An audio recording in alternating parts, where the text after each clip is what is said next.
નમસ્કાર વિદ્યાર્થી મિત્રો, હું ભદ્રેશ પટેલ ફરી આપની સમક્ષ અંગ્રેજી વિષયના શૈક્ષણિક કાર્ય હેતુ ઉપસ્થિત થાઉં છું. આપણે અંગ્રેજીની અંદર જે ગ્રામર ટોપિકની વાત કરી રહ્યા છે, ચેન્જ ધ ટેક્સ્ટ ની અંદર active voice into passive voice. હા મિત્રો, આગળના બે વિડીયોમાં સિમ્પલ પ્રેઝન્ટ ટેન્સ અને સિમ્પલ પાસ્ટ ટેન્સની વિસ્તૃત ચર્ચા કરી છે. જો આપણે નિહાળ્યો ન હોય તો તમે એ જરૂર નિહાળશો, જેથી એક્ટિવ અને પેસિવ વોઇસનું જે બેઝિક બાબતો છે એનો ખ્યાલ આપને મળી રહે. આશા રાખું છું કે આજના આ ટોપિકને સમજવા માટે આપ સિમ્પલ પ્રેઝન્ટ ટેન્સ અને સિમ્પલ પાસ્ટ ટેન્સના વિડીયોને જરૂરથી નિહાળશો, તો જ આ વિડીયો કદાચ તમને બરાબર સમજાશે. તો ચાલો આજે આપણે ચર્ચા કરીશું એક્ટિવ વોઇસ ઇન્ટુ પેસિવ વોઇસમાં સિમ્પલ ફ્યુચર ટેન્સ, સાદો ભવિષ્યકાળ. સાદો ભવિષ્યકાળ એટલે જે ક્રિયા ઘટના બાબત હવે પછી બનશે, ભવિષ્યમાં બનશે એવું સૂચન કરતો કાળ, simple future tense. Simple future ટેન્સના ઓળખની વાત કરીએ તો વિદ્યાર્થી મિત્રો, સિમ્પલ ફ્યુચર ટેન્સની સીધી ઓળખ છે વિલ અને શેલ. જે વાક્યમાં વિલ અને શેલની હાજરી હશે એને સિમ્પલ ફ્યુચર ટેન્સના વાક્ય તરીકે તમે ઓળખી શકશો. વિદ્યાર્થી મિત્રો, દરેક કાળની અંદર જે વાક્ય રચનાઓ છે તે આપને ખ્યાલ આપ્યો છે. અહીં પણ સાદા ભવિષ્યકાળની વાક્ય રચના તમને અવગત કરાવી દઉં. સૌથી પહેલા એક્ટિવ વોઇસ એટલે કર્તરી વાક્ય. કર્તરી વાક્યમાં કર્તા અને હવે કાળ મુજબ જે વિશેષ અહીં ક્રિયાપદ ઉપર ધ્યાન આપવાનું છે એ છે વિલ અથવા શેલ. સાથે ક્રિયાપદનું મૂળ રૂપ અને જેમ કર્મ અને અન્ય શબ્દો એ એક્ટિવ વોઇસમાં હોય જ એ પણ અત્રે તમને જોવા મળશે. વિદ્યાર્થી મિત્રો, પેસિવ વોઇસ બનાવવા માટે શું કરશું? તો પેસિવ વોઇસ બનાવવા માટે સૌથી પહેલા આપણે કર્મ મૂકીશું. કર્મ ને અનુરૂપ વિલ અને શેલ આ બે માંથી કોઈ પણ મૂકી શકાય છે. અંગ્રેજી વિષયમાં હવે કર્મને અનુરૂપ વિલ અથવા શેલની બાબત જો આપણે વિચારીએ તો કર્મ સાથે હવે ગમે તે કર્મ હોય તમે વિલ મૂકી શકો છો, અને એ મુજબ વિલ અથવા શેલ પ્લસ બી. આ એક ખાસ બાબત છે જે અત્રે નોંધશો. સાદા ભવિષ્યકાળની અંદર આપણે બી એ અવશ્ય મૂકવાનું છે. બી વિના પેસિવ બનશે નહીં. બી લખ્યા બાદ V3 એટલે કે ભૂતકૃદંત અને બાય પ્લસ કર્તા અને અન્ય શબ્દ.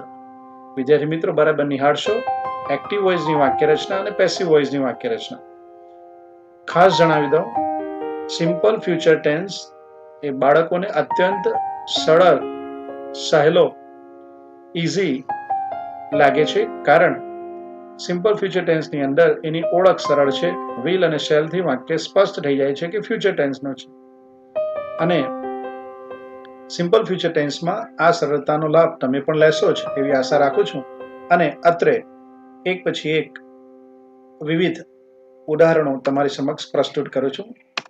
સૌથી પહેલા આપણે active voice into passive voice માટે સિમ્પલ ફ્યુચર ટેન્સનું એક્ઝામ્પલ છે Vedant will give me a good gift. આ ઉદાહરણની અંદર તમને કર્તા, ક્રિયાપદ અને કર્મ મળશે જ. તો દરેક વાક્યમાં ત્રણ વસ્તુ શોધવાની જ હોય. કર્તા, આ વાક્યનો કર્તા કોણ છે? વેદાંત. ક્રિયાપદ કયું છે? હવે તો સરળ લાગશે ને. હા, આ વિલની હાજરી શું સૂચવે છે? સાદો ભવિષ્યકાળ છે, અને એની સાથે આપેલું ક્રિયાપદ એટલે કે ગીવ. તો વિલ ગીવ એ ભવિષ્યકાળ સૂચક છે. ખ્યાલ આવે છે ને? સરળ છે મિત્રો, ખૂબ સરળ છે. હવે કર્મ કયું છે? મી. ક્રિયાપદ પછી જે હોય એ કર્મ હોય, અને આ છે કર્મ વિભક્તિમાં મી. અને અંતે એક બીજો પણ શબ્દ છે અ ગુડ ગિફ્ટ. મિત્રો, આ વાક્ય ડબલ કર્મ એટલે કે ડબલ ઓબ્જેક્ટ ધરાવતું વાક્ય છે. એનો મતલબ શું વાક્યમાં બે કર્મ હોઈ શકે? હા, એનો જવાબ છે હા. વાક્યમાં બે કર્મ હોઈ શકે. બે કર્મ હોય તો વાક્યને પેસિવ કઈ રીતે બનાવવું? તો સૌથી પહેલા આપણે એના જવાબની ચર્ચા કરીએ અને પછી નિરાંતે એ બંને બાબતોને સમજીએ. તો અહીં કર્તા કયો છે? Who will give me a good gift? Vedanta. તો આ વાક્યનો કર્તા છે વેદાંત. ક્રિયાપદ કયું છે? give. કર્મ કયું છે? me. અને અન્ય કર્મ છે ગુડ ગિફ્ટ. શરૂઆત કરીશું આપણે a good gift વડે. હવે એ મુજબ will લખી દઈએ. will સાથે જે ખાસ લખવાનું છે V3 માટે be plus V3.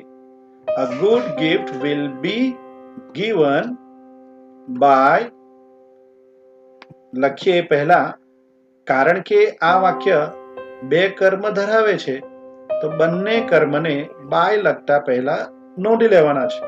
તો બીજું કર્મ જોઈએ તો મી છે અને આપણે અહીં મી સીધું સીધું લખી શકતા નથી. ત્યારે જરૂરી છે કે કર્મ વિભક્તિમાં આપેલા સર્વનામની આગળ ટુ લખવું જ પડે. તો અહીં આ બાબત નવીન છે, યાદ રાખવી પડે એમ છે. A good gift will be given to me by Vedanta. અહીં તમને સમજાવી દઉં કે આપણે જે પ્રથમ કર્મ છે એને જ્યારે બાજુ પર રાખી બીજા કર્મ વડે વાક્ય બનાવ્યું છે ત્યારે a good gift will be given પછી to me, ટુ લખવું આવશ્યક છે. કદાચ અહીં હિમ આપ્યું હોત, હર આપ્યું હોત, ધેમ આપ્યું હોત તો પણ આપણે એને ટુ મી લખ્યું તે રીતે to him, to her, to them લખવું પડે. પણ કયા સંજોગોમાં મિત્રો? જ્યારે વાક્યમાં બે કર્મ હોય. એક સાર્વનામિક કર્મ એટલે કે સર્વનામ કર્મ વિભક્તિમાં હોય અને બીજું એક કર્મ જે નામ રૂપે હોય, વસ્તુનું નામ હોય. તો એ મુજબ અહીં બે કર્મ છે તેવા સંજોગોમાં આપણે જ્યારે a good gift will be given to me by Vedanta આવું વાક્ય બનાવ્યું છે તો આ બાબત તમારા ધ્યાનમાં આવવી જોઈએ. ટુ લખવું આવશ્યક છે. મિત્રો, બીજી રીતે પણ આ વાક્ય બની શકે કારણ કે બે કર્મ છે. તો બીજું કર્મ કયું છે? તો તમે જાણો છો, મી. મીને કર્તા વિભક્તિમાં ફેરવી દઈએ. I will plus B plus given અને કયું કર્મ રહ્યું? Good gift. એ પણ લઈ લઈએ અને લખીએ બાય પ્લસ છેલ્લે કર્તા એટલે વેદાંત. તો આ વાક્યની અંદર I will be given a good gift by Vedanta. સમજાય છે મિત્રો? આ બે કર્મ અને બે વાક્યો. દરેક વાક્યમાં બે કર્મ હોતા નથી, પરંતુ જે વાક્યમાં બે કર્મ હોય તેના જ બે વાક્યો બને અને બે વાક્યો બને ત્યારે અહીં દર્શાવેલ બાબતોને યાદ રાખવી પડશે. બરાબર છે ને મિત્રો? તો જ તમારો સાચો જવાબ આવશે. ચાલો બીજું ઉદાહરણ પણ જોઈ લઈએ. He will not trouble you anymore. અહીં કર્તા કયો છે? he. will સાથે ક્રિયાપદ trouble. વાક્ય નકાર છે, સૂચક શબ્દ not. કર્મ you. અન્ય શબ્દ anymore. આનો જવાબ આપણે જોઈ લઈએ. શેનાથી શરૂઆત કરવું? કર્મ વડે. કર્મ કયું છે? you. you સાથે will not be troubled by him. અન્ય શબ્દો anymore. વિદ્યાર્થી મિત્રો, અહીં તમને સમજાવી દઉં કે આપણે જે બી અને V3 લખ્યું છે એ નકાર વાક્યમાં બી અને V3 સાથે જ રહેશે. જેમ અહીંયા લખ્યું છે. નોટ એ will not, shall not એ રીતે લખાય છે. બી અને V3 સાથે રહે છે નકાર વાક્યમાં પણ અને પ્રશ્નાર્થ વાક્યમાં પણ. પ્રશ્નાર્થ વાક્ય આવશે એટલે ફરી યાદ કરાવીશ. તો આમ આ વાક્યનું પેસિવ વોઇસ શું બન્યું? You will not be troubled by him anymore. Okay, બે ઉદાહરણ સ્પષ્ટ કર્યા છે. એક હકાર છે, બીજું નકાર છે. ત્રીજા ઉદાહરણ પર જઈએ. ત્રીજું ઉદાહરણ છે will Mitul accept the proposal? વિદ્યાર્થી મિત્રો થોડા સાવધાન થઈ જશો. આ પ્રશ્નાર્થ વાક્ય છે. પ્રશ્નાર્થ વાક્યમાં ગોઠવણી બહુ આવશ્યક હોય છે. ત્યારે આ વાક્ય શેનાથી પ્રશ્નાર્થ બન્યું છે? will વડે. અને will વડે શરૂ થતું વાક્ય કે shall વડે શરૂ થતું વાક્ય યસ નો ટાઈપ ક્વેશ્ચન કહેવાય. મિતુલ કર્તા છે, એક્સેપ્ટ ક્રિયાપદ છે અને ધ પ્રપોઝલ કર્મ છે. હવે આ વાક્યને પેસિવ વોઇસમાં ફેરવવું હોય, will Mitul accept the proposal? તો સૌથી પહેલા કર્મ શું લખી દેશું? the proposal. પછી will, પછી be plus V3 accepted by Mitul. તો વિદ્યાર્થી મિત્રો આ પેસિવ વોઇસ થઈ ગયો. તમને ખ્યાલ આવી ગયો? બધા સ્ટેપ્સનું આપણે પાલન કર્યું, પણ પ્રશ્નાર્થ ચિહ્ન નથી દેખાતું. મતલબ કે આ વાક્ય પ્રશ્નાર્થ નથી. નિયમ એવો છે કે પ્રશ્નાર્થ વાક્ય, એક્ટિવ વોઇસનું પ્રશ્નાર્થ વાક્ય પેસિવ વોઇસમાં પણ પ્રશ્નાર્થ થવું જોઈએ. મતલબ આ વાક્ય ખોટું છે. તો સાચો જવાબ શું આવશે? ચાલો આપણે ગોઠવણની દ્રષ્ટિએ જોઈ લઈએ. વાક્યમાં વિલનું સ્થાન બદલી લઈએ, અને જો વિલનું સ્થાન બદલીશું તો કદાચ આપણો જે જવાબ છે હવે સાચો જ પડશે. તો વિલથી વાક્યની શરૂઆત કરશું અને પછી કર્મ કયું છે? The proposal. તેને નોંધી લેશું. તો મિત્રો ચાલો એ પ્રમાણે કરીએ.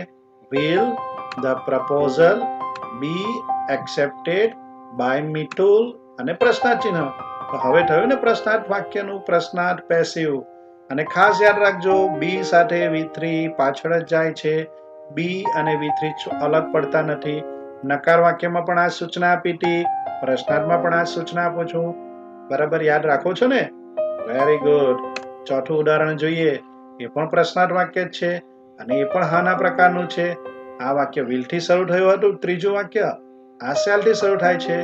shall we open the windows? અહીં shall પછી we કરતા છે, open ક્રિયાપદ છે, the windows કર્મ છે. હવે ત્રીજા વાક્યમાં જે આપણે ભૂલ કરી હતી એ કરશું નહીં અને ડાયરેક્ટ સાચો જવાબ લખવાનો પ્રયત્ન કરીએ.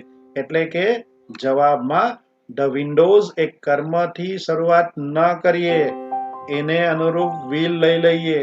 એટલે કે will થી શરૂઆત કરીએ. will the windows be plus V3 be opened by V નું કર્મ વિભક્તિ us. will the windows be opened by us? ખ્યાલ આવે છે ને મિત્રો? અને એક ખાસ વાત કહી દઉં, વાક્ય shall થી શરૂ થતું હોય તો જ્યારે તમે પેસિવ વોઇસ બનાવો તે shall થી શરૂ થાય જરૂરી નથી. કારણ કે will અને shall શાના આધીન હોય છે? કર્મને આધીન હોય છે. જો તમે વિન્ડોઝને ધ્યાનમાં રાખશો તો આ માટે જવાબ કયો જરૂરી છે? will. shall શેને આધારે મૂક્યું હતું? V ને આધારે. V હતું એટલે shall હતું. અને હવે આપણે વાક્ય શેનાથી શરૂ કર્યું? ધ વિન્ડોઝ કર્મને આધીન. તો એના માટે તો will જ જોઈએ. તો હવે આ ગૂંચવણ પણ દૂર થઈ ગઈ હશે કે અહીં shall છે, અહીં will છે. એ કેવી રીતે બન્યું? સ્પષ્ટ થયું ને? હા, તો will અને shall તમે ધ્યાન રાખીને વાક્યમાં મૂકશો. હવે એમ પણ અંગ્રેજીમાં દરેક જગ્યાએ will નો ઉપયોગ સહજ બન્યો છે અને એ સાચું પણ ગણાય છે. તો આશા રાખું છું કે તમને ચોથું ઉદાહરણ પણ સમજાઈ ગયું હશે. આગળ વધીએ પાંચમા ઉદાહરણ તરફ. પાંચમા ઉદાહરણમાં WH શબ્દ અને એ પણ who વાળો પ્રશ્ન, જે દરેક વખતે હું આપું જ છું અને દરેક વખતે ખૂબ સરસ તમે સમજો પણ છો. who will સાથે ભવિષ્યકાળ વાળું ક્રિયાપદ pay, the bills કર્મ અને અન્ય શબ્દ tomorrow. પ્રશ્નાર્થ વાક્ય છે, WH પ્રશ્ન છે. આન્સર શું હશે? અગાઉ શું કહ્યું હતું? યાદ કરો. who આવે એટલે શું લખવાનું કહ્યું હતું? કોણ કહેશે? હા, by whom. by whom પછી શું લખવાનું હોય? તો કે the bills. bills લખીએ એ પહેલા will લઈ લેવું પડશે. by whom will the bills અને be V3 be અને V3 paid. યાદ રાખજો મિત્રો, ફરી કહી દઉં છું, પ્રશ્નાર્થ વાક્યમાં કે નકાર વાક્યમાં બી અને V3 અલગ પડતા નથી. ત્યારબાદ tomorrow. by whom will the bills be paid tomorrow? ક્રમ ખ્યાલ આવે છે, નિયમો સમજાય છે. બરાબર ને વિદ્યાર્થી મિત્રો? આનંદ આવે છે ને? મજા પડે છે ને? ઓકે, છઠ્ઠું ઉદાહરણ. Who will win the competition this year? ફરી એકવાર એ જ who વાળું ઉદાહરણ, will વાળું ક્રિયાપદ win, the competition એ કર્મ. હવે તો ખ્યાલ આવે જ છે તમને. ચાલો તમે જ જાતે જવાબ બોલવા માંડો. શું આવવું જોઈએ? બરાબર છે. by whom will the competition be plus V3 won this year?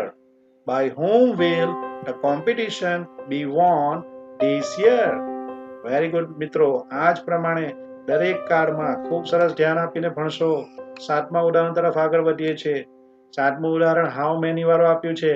લગભગ આપણે 7મા ઉદાહરણ પર હાઉ મચ હાઉ મેની ના ઉદાહરણો આપતા રહ્યા છે.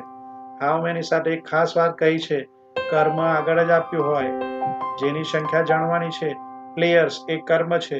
હાઉ મેની પ્લેયર્સ, will સાથે ક્રિયાપદ મૂળ રૂપમાં સિલેક્ટ, કર્તા, ધ્યેય. તો 3 વસ્તુ આપણને મળી ગઈ છે, કર્તા, ક્રિયાપદ અને કર્મ. ચાલો વાક્ય બનાવીએ. સૌથી પહેલા હાઉ મેની આવી જશે. કર્મ આગળ જ છે એટલે કે પ્લેયર્સ, તે પણ આગળ જ લઈ લઈએ. હાઉ મેની પ્લેયર્સ સાથે શું આવવું જોઈએ? will be selected. How many players will be selected? by અને કર્તા તે છે એનું કર્મ વિભક્તિ them. How many players will be selected by them? અને અન્ય શબ્દ to make a team. તો જવાબ તૈયાર થઈ ગયો ને. How many players will be selected by them to make a team? મિત્રો વેરી ગુડ. આ જ પ્રમાણે મારી સાથે જ સમજતા રહેશો. 8મું વાક્ય, સેન્ટેન્સ નંબર 8 વોટ થી શરૂ થાય છે. વોટ વાળા વાક્યમાં કર્મ હોતું નથી, અગાઉ જણાવ્યું જ છે. What shall we do to become a good citizen? અહીં shall શેને કારણે આપ્યું છે? we ને કારણે. we ને સાથે shall વપરાય છે, એ મુજબ shall આપ્યું છે. હવે shall સાથે do મૂળ રૂપમાં છે, મુખ્ય ક્રિયાપદ છે, કર્તા we છે. કર્મ મળશે નહીં કારણ કે what ને જ કર્મ માનવાનું હોય. એવા સંદર્ભોમાં વાક્ય શું થશે? ચાલો જોઈએ. સૌથી પહેલા વોટ લખી દઈએ કારણ કે કર્મ આપણને ખબર નથી, અને ખાસ વોટ પછી will જ લખવાનું છે. will પછી be અને V3. what will be done by we નું કર્મ વિભક્તિ શું થશે? us. what will be done by us to become a good citizen? આ થયું પેસિવ વોઇસ. સમજાય છે ને મિત્રો? આશા રાખું છું આ તમામ ઉદાહરણો સરળતાથી તમે સમજી રહ્યા છો. 9મું ઉદાહરણ શું છે?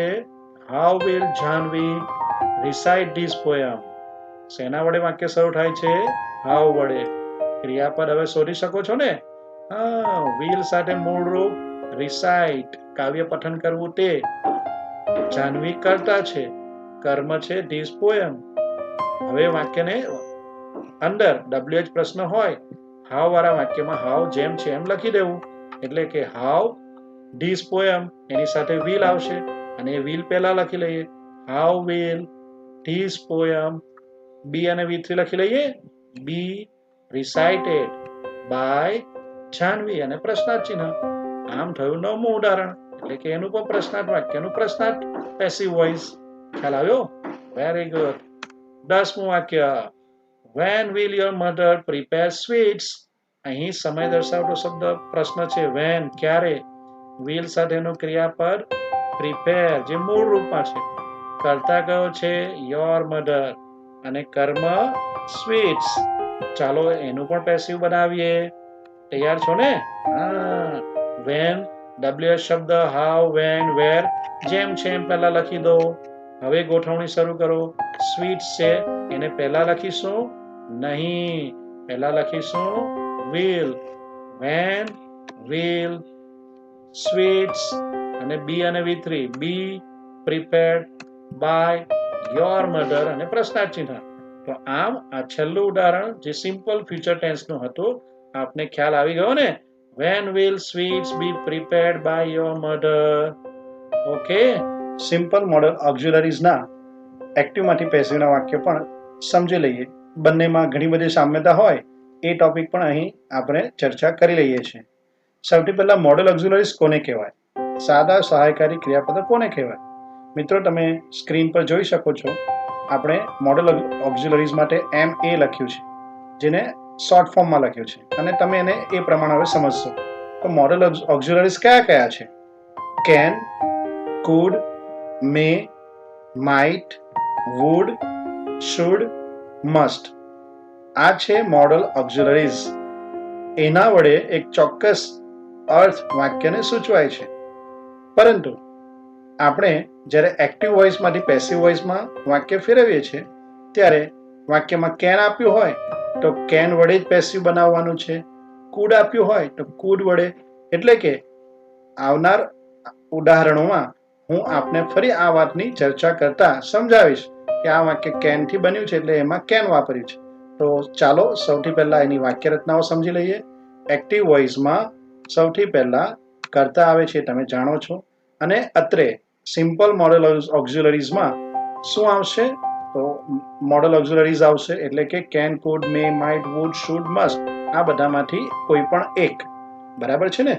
એની સાથે પણ મૂળરૂપ, જેમ વિલ અને શેલ સાથે મૂળરૂપ હતું ને, V1 ક્રિયાપદનું મૂળરૂપ અત્રે પણ મૂકવાનું છે, એટલે કે વાક્યમાં હશે જ. તો આ વાક્ય એક્ટિવ વોઇસનું કર્તા પ્લસ MA એટલે કે મોડલ ઓક્ઝિલરીઝ પ્લસ ક્રિયાપદનું મૂળરૂપ પ્લસ કર્મ પ્લસ અન્ય શબ્દ.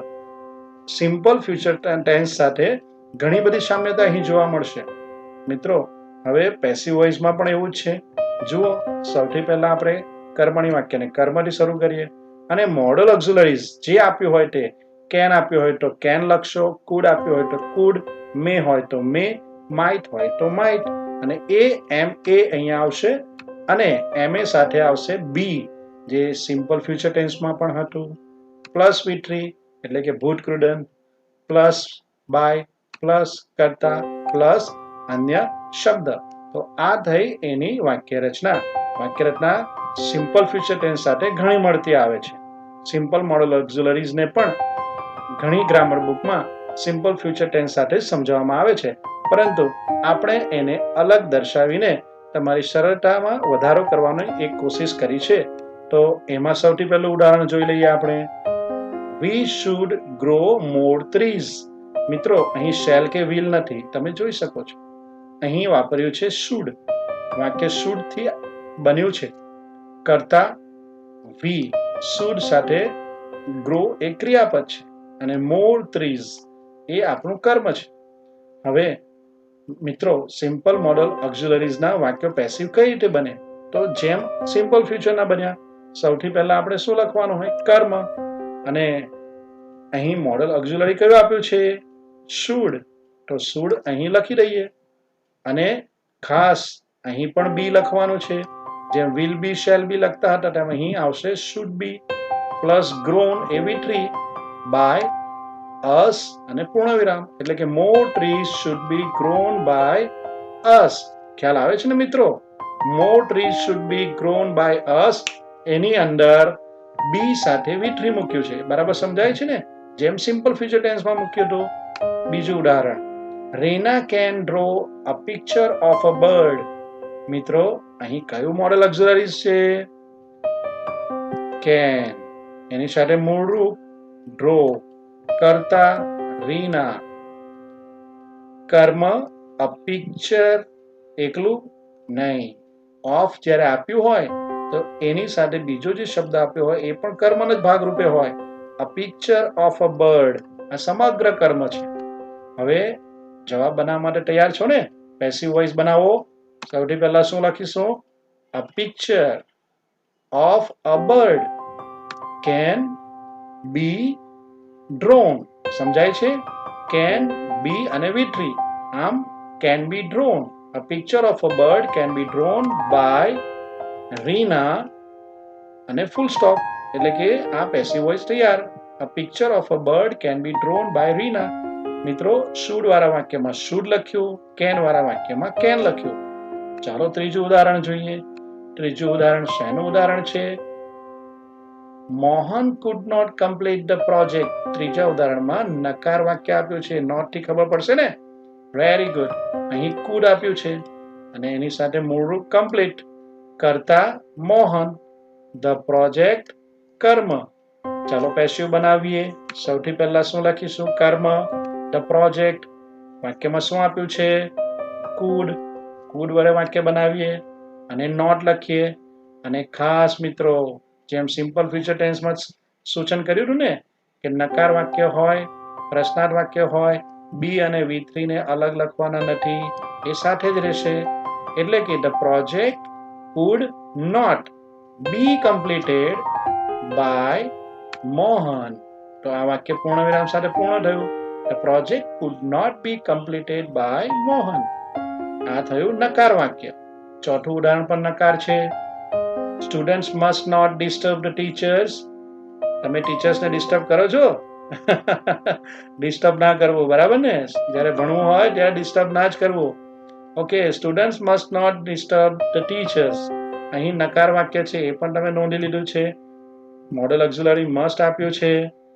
ડિસ્ટર્બ એ ક્રિયાપદ છે. કરતા સ્ટુડન્ટ્સ, કર્મ ધ ટીચર્સ. ચાલો પેસિવ બનાવીએ. The teachers must not be disturb. Be અને V3 સાથે. મસ્ટ આપ્યું છે એટલે મસ્ટ જ વાપર્યું છે. Teachers must not be disturb by students. વિદ્યાર્થી મિત્રો, ચોથું ઉદાહરણ પર ખ્યાલ આવી ગયો. નકાર વાક્ય છે. ત્રીજું અને ચોથું બંને નકાર વાક્ય કઈ રીતે બને ખ્યાલ આવે છે ને? ઓકે, નેક્સ્ટ એક્ઝામ્પલ નંબર 5 એ છે yes no type question. May I use your mobile phone. May વડે શરૂ થતું વાક્ય પ્રશ્નાર્થ વાક્ય છે. યસ નો ટાઈપ ક્વેશ્ચન છે. મે સાથેનું મૂળ રૂપ છે યુઝ, કરતા આઈ, ક્રિયાપદ યુઝ પછી કર્મ યોર મોબાઈલ ફોન. ચાલો પ્રશ્નાર્થ વાક્ય પ્રશ્નાર્થ રહેવું જ જોઈએ.